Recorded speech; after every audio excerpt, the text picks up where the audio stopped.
Hello, I'm Susan Regan, your host of Connecticut Valley Views, and my guest today is Rob Hotaling. He is the Connecticut 2022 Independent Party's gubernatorial candidate. Now, Rob, regarding your professional background, if you can give us a sense of where, your background and how you feel that is applied in being a candidate for the Independent Party. Sure. First of all, I'm a 25-year resident of Connecticut, a graduate of the University of Connecticut, UConn, proud Husky. And I've had essentially I'm a business technology executive across multiple industries, specifically finance. I've worked in banking, hedge funds, and just various forms of fintech.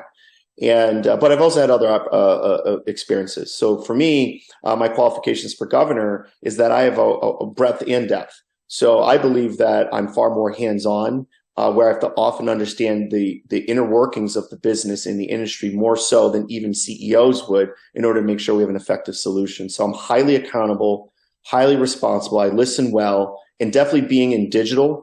In digital, customers will let you know if it's not working. They'll let you know within seconds and let you know what they think and feel. So you have to be responsive to your customers. And I think I could bring that type of mindset of complex problem solving to the governorship.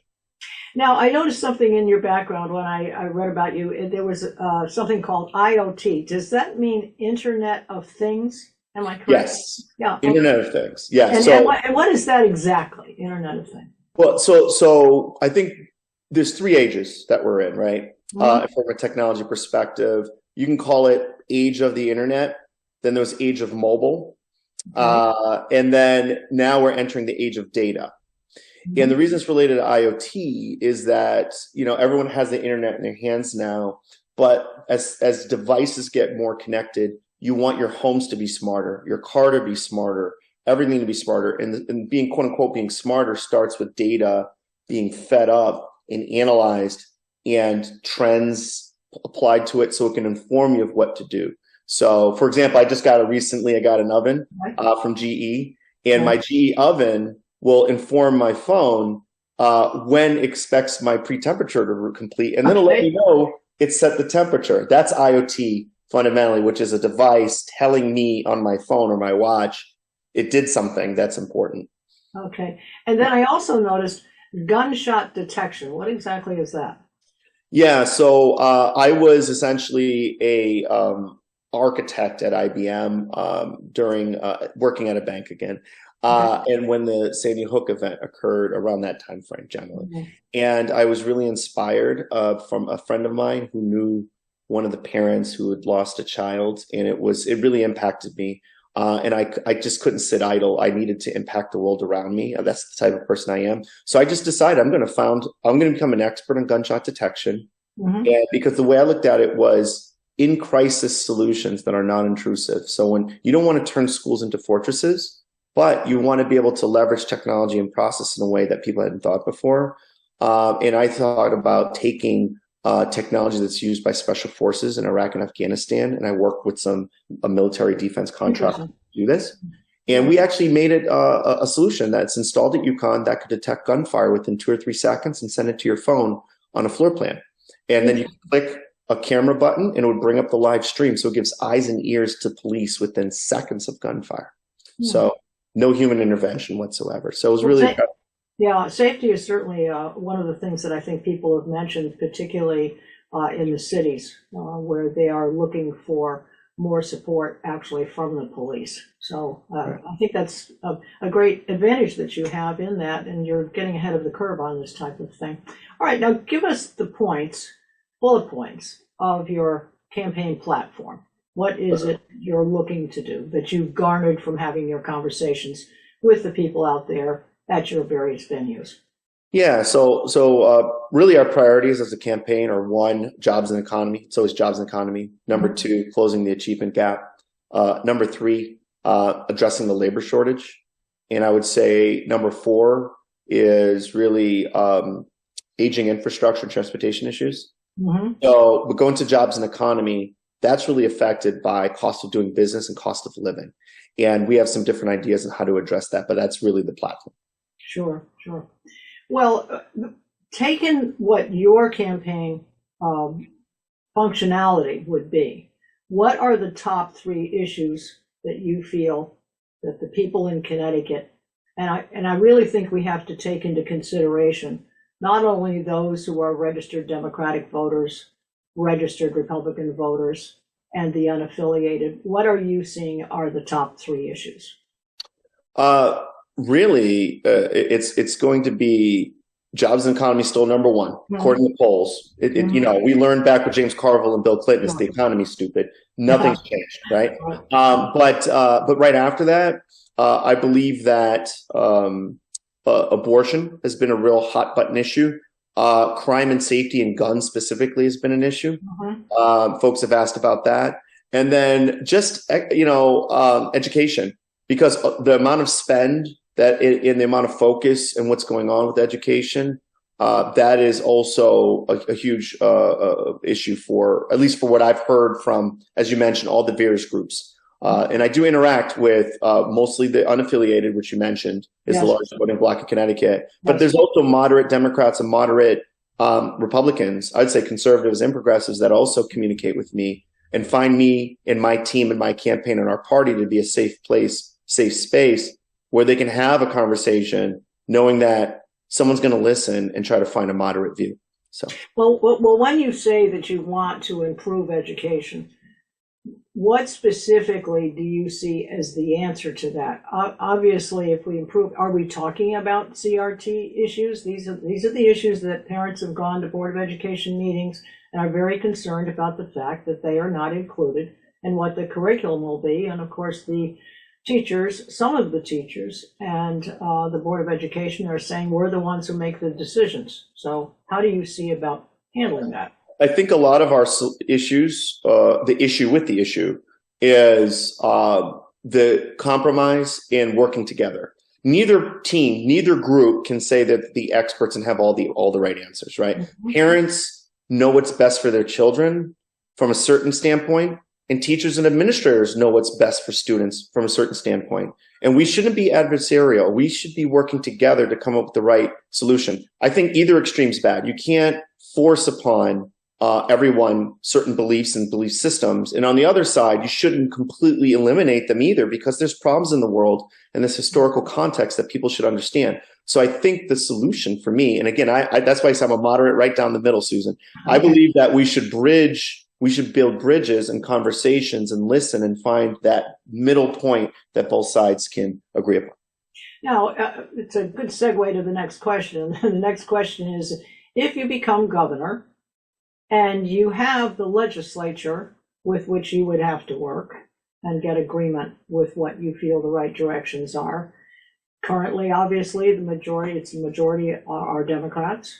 How do you see working with them if, in fact, they have got their heels dug in as to what they believe is the right thing to do, and you as governor, is executive orders on the plate, or how do you see working with them?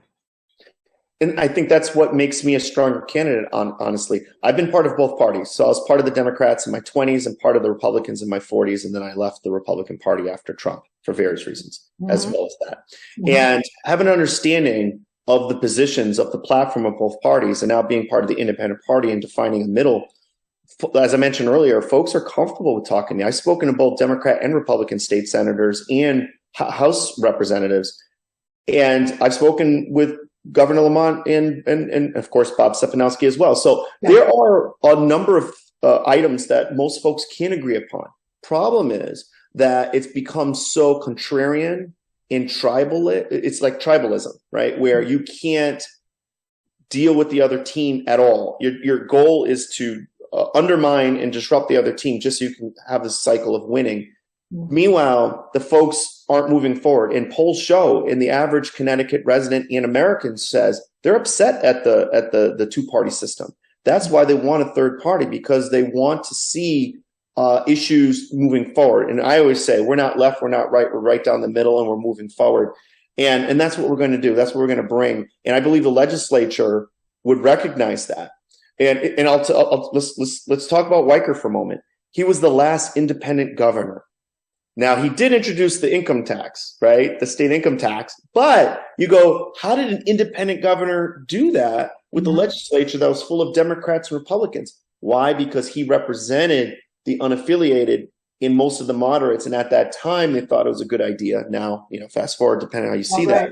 Right. But I believe that I could be the next, in the second, independent governor to have a significant impact and do even more work than Weicker did in terms of bringing both sides together and getting some solutions.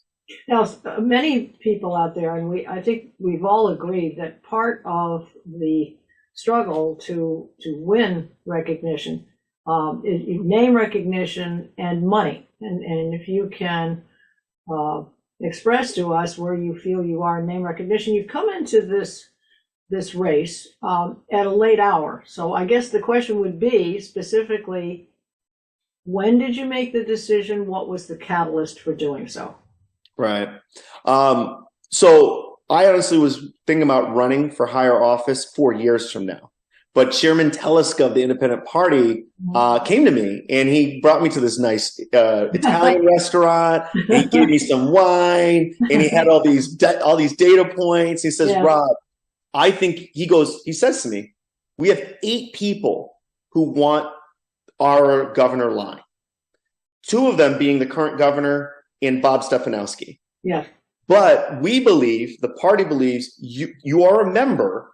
We believe you're the best one to do this. I was like, wow. So I was called to serve, Susan. I was called to serve. Okay. I was thinking about running 4 years from now. He said I should run now. And I'm like, I don't know, Mike. But, in the end, it was the right decision. Look, we've gotten the result, which is mission accomplished.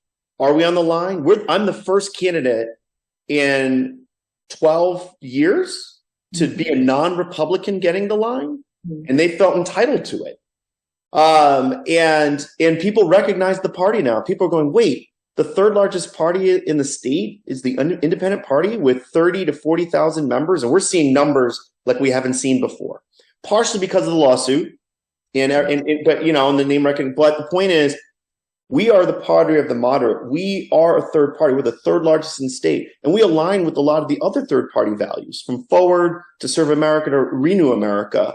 And so I have a lot of support. We have a lot of support. And we believe that will sort of take that lift up. Because again, and I'll stop on this, the majority, 41% of the voting population of Connecticut, over 900,000 people are unaffiliated. And they're unaffiliated for a reason. It means they do not identify with Democrats or Republicans. They believe that they want the best candidate, and they're willing to take a look regardless of party politics. And that speaks to why I deserve to be on the debate stage and part of the conversation. Yeah, well, you do have this debate coming up, and obviously, I think Mr. Stefanowski's challenge in trying to keep you off, the voting opportunity is that off the ballot was so that there would be no other choice. Now, when you heard about this, did you feel confident that you would win, which you obviously did?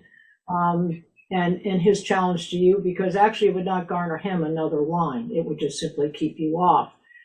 How did you feel, or did you get a response from people you were talking to saying, gee, Rob, I'm so glad you made it, whatever? What was the reaction when they heard that you were going to be there? Yeah, so first of all, I was highly confident. I knew, and I've said this in other avenues and in places, but we were highly confident because Bob's challenge, we felt, didn't have the proper merit. Can you imagine? I am an actual party member. The party asked me to run. Mm-hmm. They endorse me, and an outsider, not part of the party, says, don't vote for that guy. He shouldn't be the one. It should be me. Can you imagine if I went to the Republican or Democratic Party and said, don't vote for Lamont Democrats, vote for Rob, right, and I sue? Or I go to the Republican Party, don't vote for Bob Stefanowski, vote for me. They're like, wait, you're not a member. Who are you to come in here and vote? This is the point. They feel entitled to it. So we were confident that we were going to win because it's just nonsensical. And then two, folks out there, like, they've been pushing me along. They're like, Rob, fight the good fight. And they're ecstatic when we won. And the judge, both the Secretary of State sided with us in the party itself, independent party. And yeah, unfortunately, the bylaws didn't explicitly have what to do with the tie. Who would have ever imagined Sure. there would be a tie, right? But I will say this. 4 years ago, Bob won on ranked choice voting over Oz Griebel. This time, ranked choice voting, I won. Ranked choice voting works. So he can win on one aspect, but then from the same mechanism, it's like, I lost, so I'm going to sue. Something must be wrong because I lost. Guess what? That's the point of integrity of voting, right? So well, it's having a choice. I mean, I think the people want the choice. I mean, at the end people of the want choice. Yeah. the electorate. Yeah.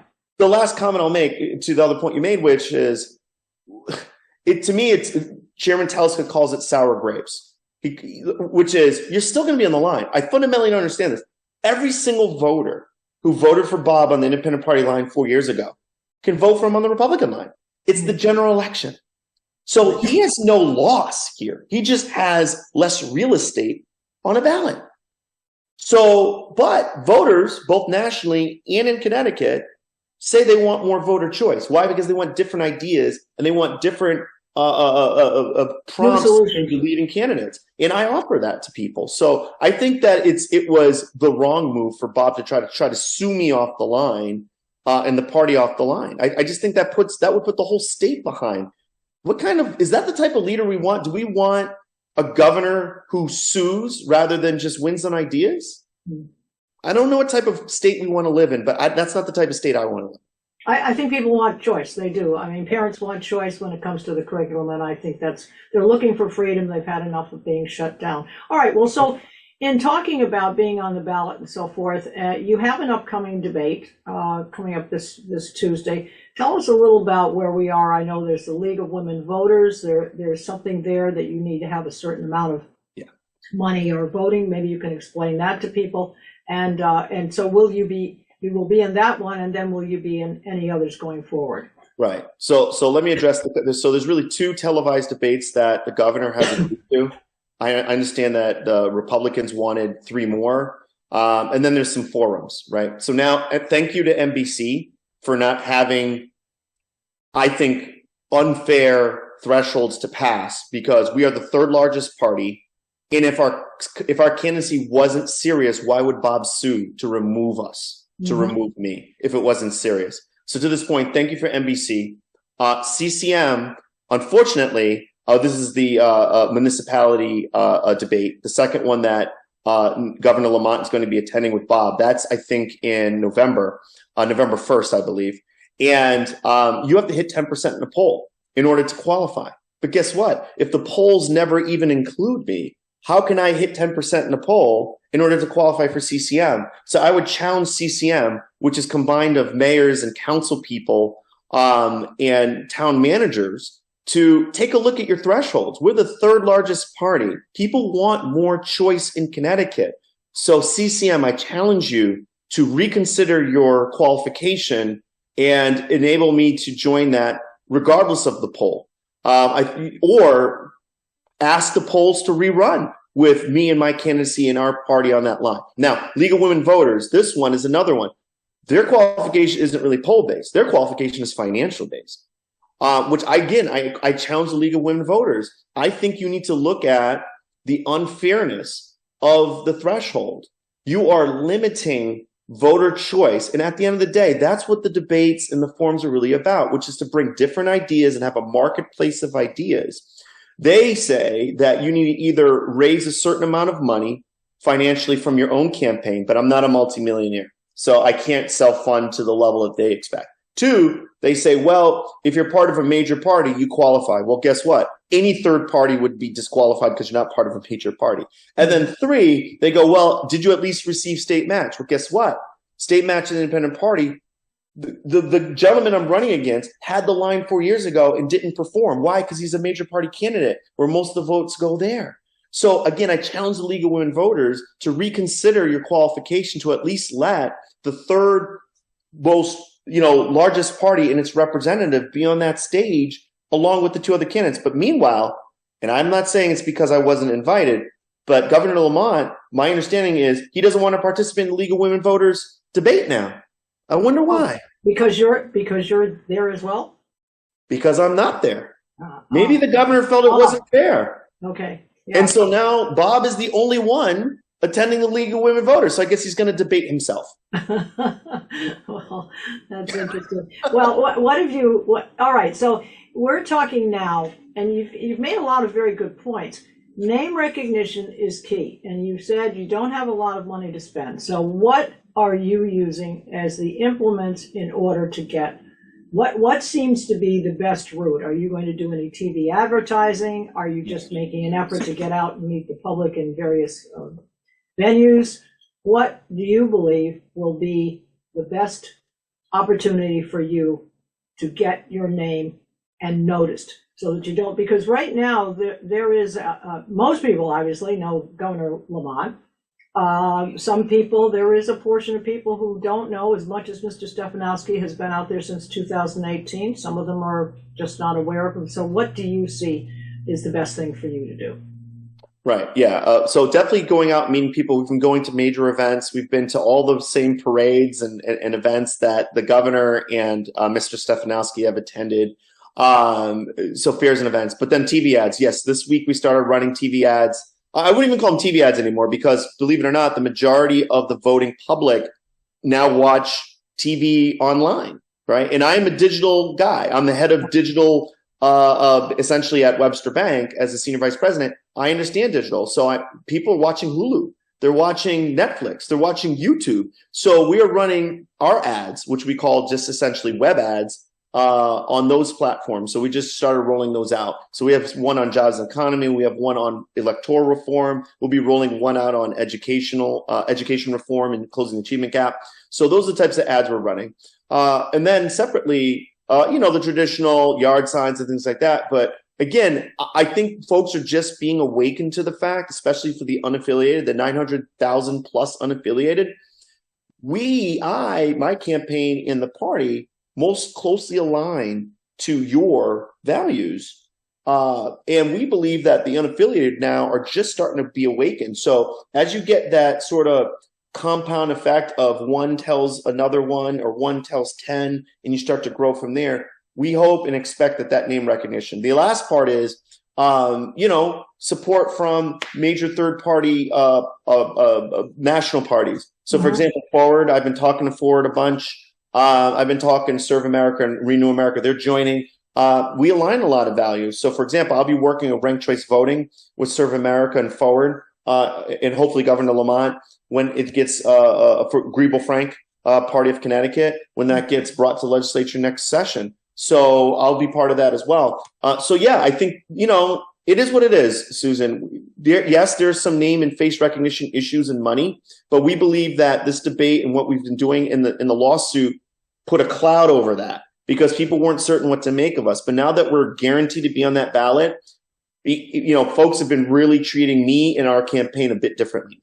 Yeah. All right. Well, let's get on to the personal part of this. And so once you had that dinner with Mr. Teleska, and I guess you agreed at that time, or did you go home and say to your wife, hey, they've asked me? What was the reaction? It's probably pretty accurate, right? I went home and told my wife, and she was like, oh, right? she knows, listen, I'm an ambitious guy. I've done a lot of big things in my life, and I'm not afraid of any environment or challenge, right? So I just rise to the challenge every time.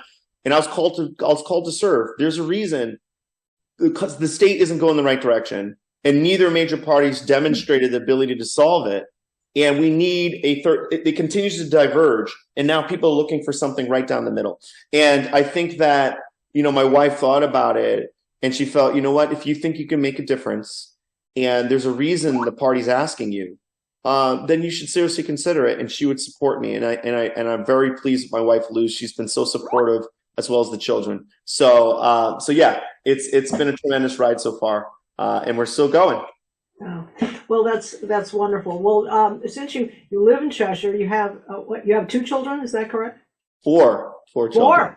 Yeah. 4 children. All right. So she's a busy lady. Does she work as well? Does she work? Well, right now she's been at home and working on my campaign. So she's actually one of the biggest contributors. to the campaign. I mean, don't get me wrong. I have a campaign team of numerous, some paid, some unpaid staff members, volunteers. But my wife has just been the rock and worked with me all along. So yeah. Well, speaking about the team, Lieutenant Governor, have you got someone that's going to be on? Yeah. So Dr. Stuart Chip Beckett, he was the chair of the town council for Glastonbury. So essentially the Glastonbury first selectman or mayor, or what do you want to call him, until they became a minority party in Glastonbury. He still remained for some time. He's worked on the council of, I guess, a regional council, even of councilmen. And he's been pretty tied to politics. So he used to be in the Republican Party, and he left in a really public fashion. But he's my lieutenant governor, and he has administrative experience at the mayoral level. So, and I think that really brings, from our campaign perspective, we work as partners, truly. So we developed our policies with the policy team and our planning, and we work closely, Dr. Chip Beckett and I. So yeah, I'm really excited. We're working men, and we understand what it means for families to struggle. We understand what it means to be moderate income or upper moderate income or even low income and in the struggles. And because we have that experience and because we're still working leaders, we believe that we have just a different approach to things, and we have that fire, that burn to actually make something happen. Yeah, so, you need that energy. You do.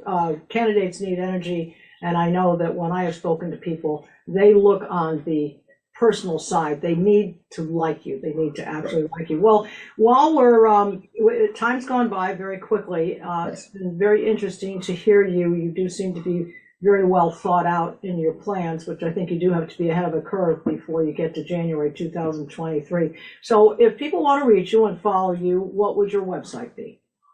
Hotaling2022.com. So HOTALING 2022.com. And you'll find us. And they can get lawn signs there or sign up to help. Is that correct? Correct. That is correct. Okay. Well, again, I very much appreciate your time taking today to be with Connecticut Valley Views. And I look forward to hearing more about what you have, as I'm sure our viewers will. And I appreciate it very much. Thanks a lot, Susan.